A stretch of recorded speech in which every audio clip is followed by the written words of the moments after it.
Okay, how's everybody doing? So, the Harvest Cornfield by Scene Master HO Scale. I just want to talk to you about this briefly and explain to you what I'm going to do and what you need to do with these corn stalks or sprues before you paint them or mount them on your layout, okay? So, each package comes with 20 sprues like this. They appear to be about 4 inches long, about an inch high or so. Now, if you mount them like right out of the box like this, like they look really good. Like I would have to say that these are the best looking corn stalks like there is for HO scale. Like I haven't found any that are better. There may be other options, but I found these to be just excellent in terms of how corn should look in terms of its profile. However, here's the problem. If you mount them on your layout or in your corn patch like this, see how they're two-dimensional? Okay. I've actually observed people mounting them like that. Like they mount them like this. This is how you look at them. And they look pretty good. However, when you look like that, they're two-dimensional. I don't want mine to look two-dimensional. I want mine to look three-dimensional like this. Okay, see that? So in the instructions, if you care to read them,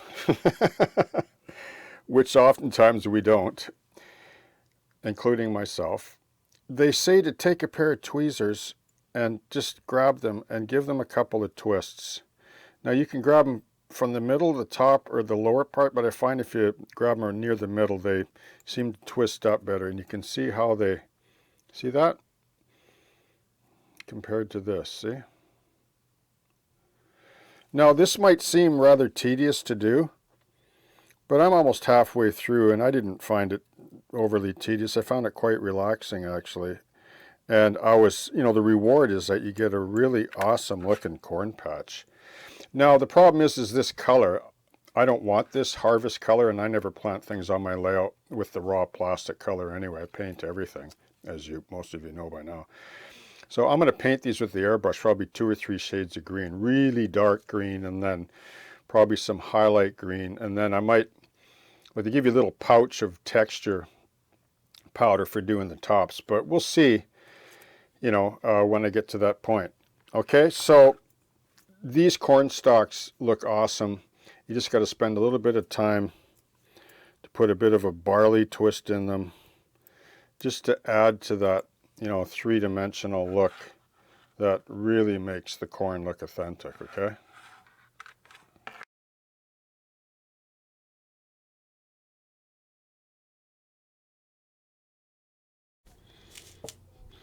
Okay, so I just want to show you the corn and how I prepare it here. And these are the 3 colors that I used to paint this Harvest Gold. It came with the, that sort of yellow plastic.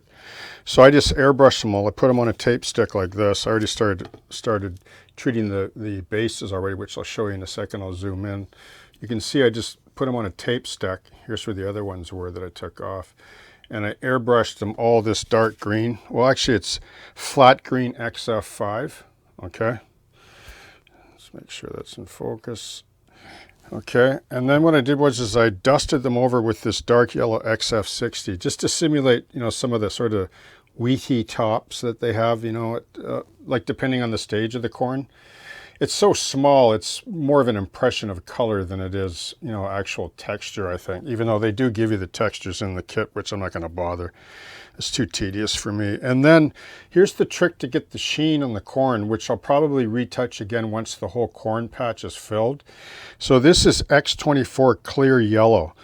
And I find that this kind of puts that, that kind of, there's a sort of a yellowy kind of green hue on corn.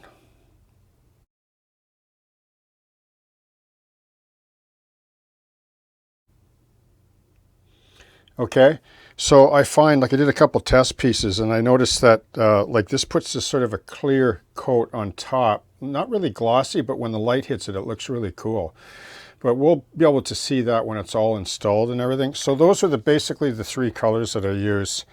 All right, now what I want to do is I want to zoom in and show you how I treat these bases, because I don't want these green plastic bases to show. And if I don't, I think I mentioned this already, I don't want to get glue built up all up the stems and clogged up, because how am I going to leach glue in when they're tight together and keep it clean? And so when you look down the rows, like, it's not like doesn't look like these big furrowed mounds are halfway up the stalks, okay? Like, I don't want to mess that up. So I'll zoom in and I'll show you what I do to prep them, okay?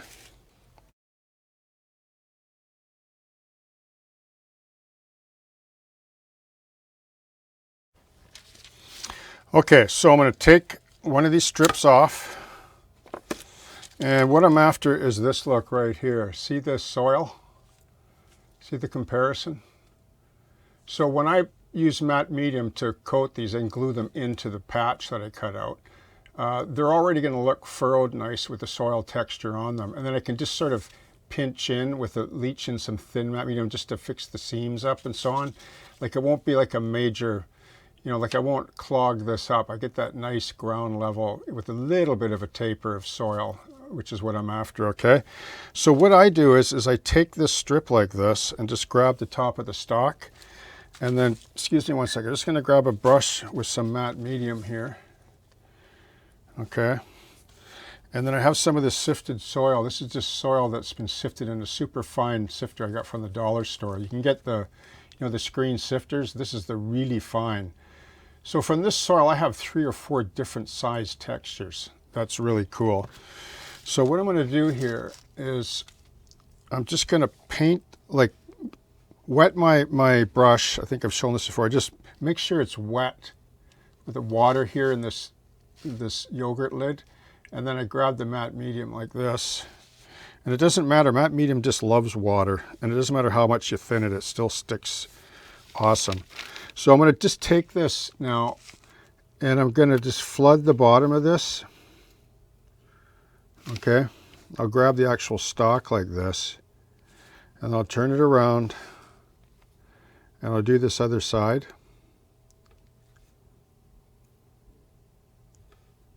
Okay. Matte medium doesn't mind plastic, metal, or wood. It just seems to work with everything. So now that I have this like that, what I'm going to do is I'm going to take this soil and I'm just going to sprinkle it on. I'll show you like another angle in just a second here. Excuse my fat hands.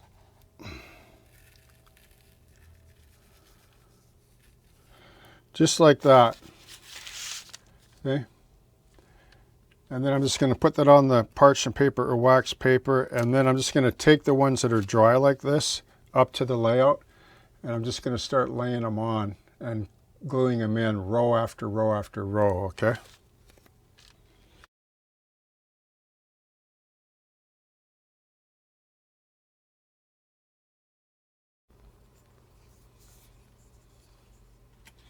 Okay, so I have all my corn strips ready. And what I'm going to do now is I'm just going to start gluing them in with straight matte medium, strip by strip, so I get a nice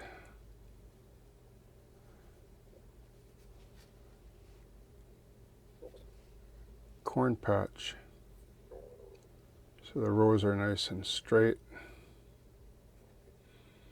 I decided to run them across the slope like this because if I did it the other way, I would have to be tweaking every single corn stalk to go vertical, because if you run them like this, well, corn doesn't grow like that.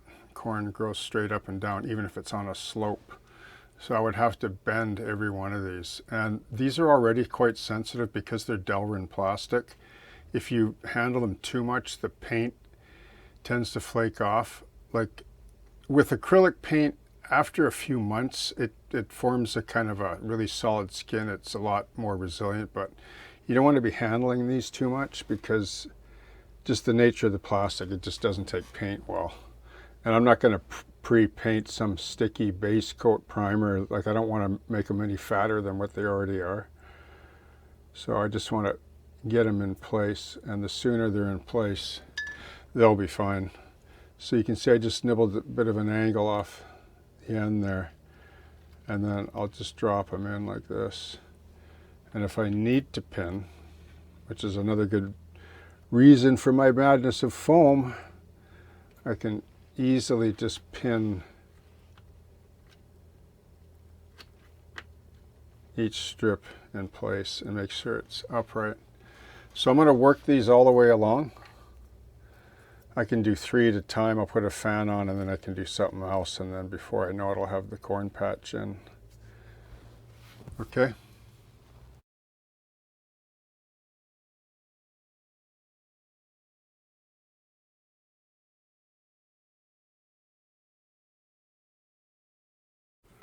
So here's the corn patch, okay? It's finally finished. It took a little bit of time to get the rows in because I wanted to make sure that, you know, they were straight up and down because there's a bit of a slope here. Now, this isn't the best angle, like in terms of how it should look, although this is a better angle when you're doing a tutorial or how to. I don't normally view my layout from this high. Like, I just want to just mention before I just close on this about perspective, because I think this is a really good example to demonstrate what I'm trying to say. So model railroads are a little bit of an enigma when it comes to perspective, distance. What are you modeling? Like, are you modeling the very area that you're standing on the ground, you know, looking around? Or do you want to look like for miles? Like, if you look at that ridge back there, like look at that for a second. Now try to suspend, I don't know if you can see that, but look at the little line where the blue is. Like, it almost looks like a faint tree line, and this is this wheat field that goes on for miles and miles. Do you know what I mean? Like, there's a little bit of a slope there. I mean, if you changed like the front of like here, I'll give you a good example. Like, if you change like these trees and then you put these smaller trees here like this, you know, okay, it would enhance that in another way as well. And that's the thing about model railroading, where I've said before, I don't think we're in total control when we try to create a scene about how it's going to be viewed subjectively by other people. Like, here's another example. So I'll show you how I would view this exact position when I'm operating the layout.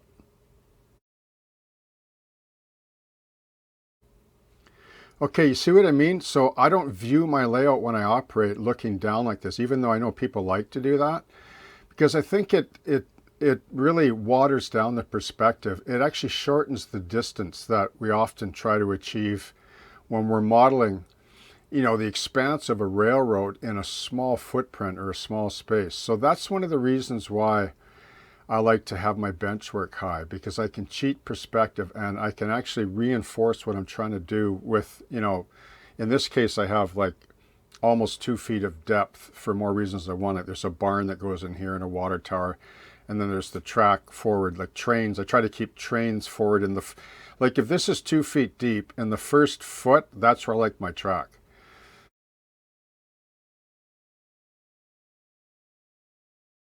I don't want my track into the second foot because I want to see my trains. I want to use the second foot back depth area to enhance the land, because model railroads are not just about trains, really. They're also about land, and I think we forget that sometimes. You know, like a model railroad is just not, like, it's not just track and trains. It's land, it's right away. So when you lower down your view,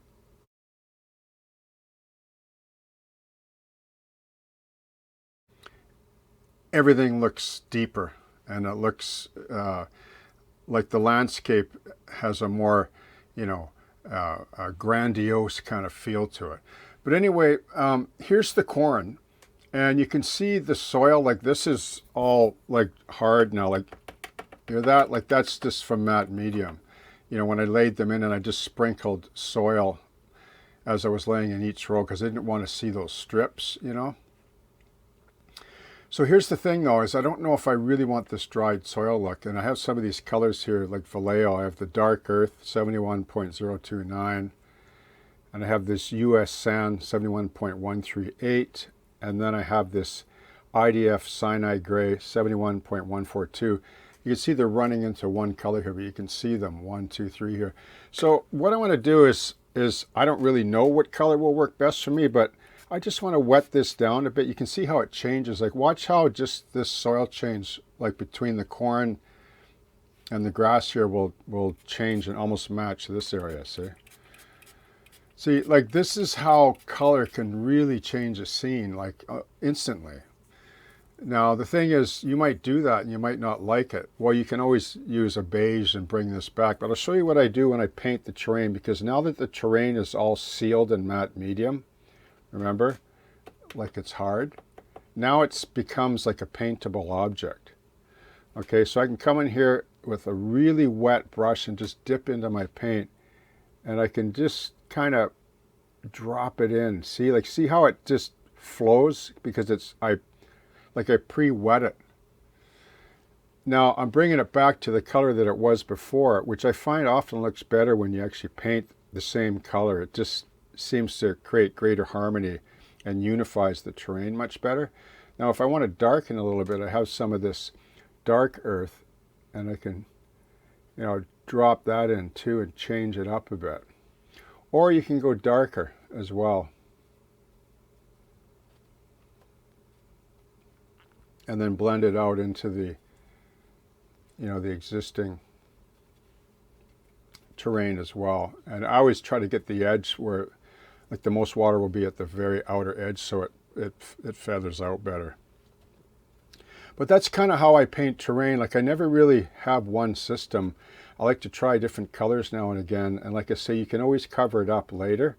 And when you paint like this, like, you discover things that actually end up looking, you know, interesting, or it might have a look that you weren't aware of. Okay, so I think that's what I'm going to do is I'm going to just stab in a little bit of color along the edge of the corn patch here, just to kind of finish it off. And then what I'll be doing is putting a fence along here next, probably, now that a lot of this is done. And then the water tower will drop in, the barn will drop in. This area back here, as I was talking about earlier, I'm probably going to put more, like I'm making some more sisal bush, but of a different color. I'm going to stuff some bush, because there would be a lot of underbrush in here as well. So it takes a while to develop your scene. I just want to encourage you, like, as you add elements in, like in this case the corn patch, like, don't get discouraged too easily. Like, it might not look the way you want it, but I always find it's the final element that you put in at the end, and you never really know when that's going to occur, that the scene finally pops.